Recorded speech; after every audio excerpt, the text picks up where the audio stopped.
उषः काल होता होता, काळ रात्र झाली. सिंहासन चित्रपटातलं हे गाणं आज नीटची तयारी करणाऱ्या 22 लाख विद्यार्थ्यांना चपकन लागू होतं.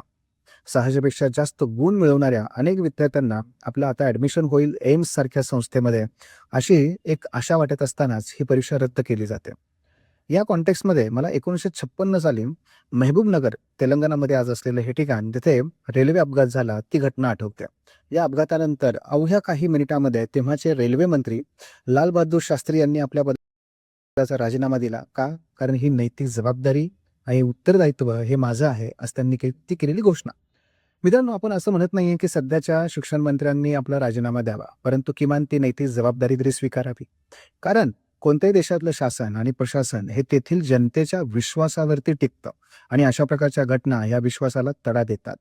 मित्रांनो, नॅशनल टेस्ट एजन्सी ज्या पद्धतीने मागच्या अनेक वर्षांपासून कार्य करते आहे, त्यामुळे त्याच्यावरती कुणाचाही आता विश्वास उरला नाहीये. त्यामुळे ती नेव्हर ट्रस्ट एजन्सी बनली आहे आणि त्यामुळे जो ट्रॉमा लोकांना बसतोय, त्यामुळे ती आता नॅशनल ट्रॉमा एजन्सी पण बनलेली आहे. पण शेवटी याच्यावरती उपाय शोधणं गरजेचं आहे. कारण शेवटी त्या गाण्याप्रमाणेच, अरे पुन्हा आयुष्याच्या पेटवा मशाली, पण ही मशाल कशी पेटवायची? त्यासाठी सगळ्यात महत्त्वाचं आहे नैतिक जे अधःपतन होत चाललेलं आहे ते रोखणं. मित्रांनो, कुठलीही परीक्षा, मग ती नीट असो, जेईई असो किंवा कुठलीही शासकीय परीक्षा असो, या सर्व परीक्षा पारदर्शक बनवणं, निष्पक्ष बनवणं हे गरजेचं आहे. आणि त्याचबरोबर तंत्रज्ञान आणि कायदा या दोघांच्याही मदतीने ह्या परीक्षा यंत्रणा आपल्याला सक्षम बनवाव्या लागतील.